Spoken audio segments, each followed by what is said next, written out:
ich will Ihnen entschuldigen, das Speech.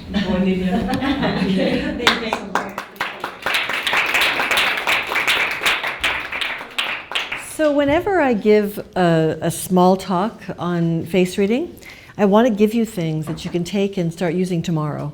I don't want you to have to study so much tonight, to go out and use it. So hopefully tomorrow you'll be looking at everybody going, oh look, the two sides of the face are different. Oh look, the bottom zone is bigger than the top zone. So you can start using it right away. And right away you'll learn some things about faces and about people that you know. The only bad thing is, once you learn about faces, you start staring at everybody on the TV. Oh look! I taught a class one time, and someone asked me, what does it mean when you have like a cleft, or a dimple in your chin? I said, oh, it means they like to perform. It's like for actors or actresses, And pretty soon they're all saying, oh, on TV, everybody has a dimple. It's just something you see a lot, So there are things like that. And really, face reading is, in my opinion, the original language, I just had a new grandson born 2 weeks ago. Oh, he's so cute. But right away, he looks at you, and you make an expression and he responds, because there's something that's wired in babies' brains to see the mother's face, or in my case, the grandmother's face, and to respond to an emotion, to respond to an expression. So we're actually wired at birth to be able to recognize this nonverbal communication. And when you think about it, when you keep on making a certain expression, you make that wrinkle, and we'll talk about that for those who are coming this weekend. But you make that wrinkle, which means that you make that expression a lot. Okay, you make it all the time, and that's why it's like a shortcut on your computer. You put that document on your desktop, so you can use it all the time. This is just like a desktop. This is the one you use all the time.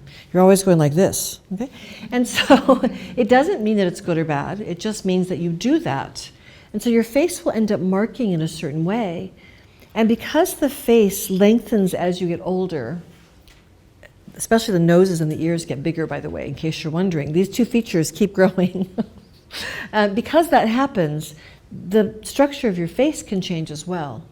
And one of the things that people have trouble believing is the face can change very fast. We also teach in Europe. I love my European students, so I can't stop teaching in Europe. I teach in Bath, England, and people come from all over to there. But one of the reasons I think it's so important to teach this whole idea of face reading is that I want people to understand that the face can change.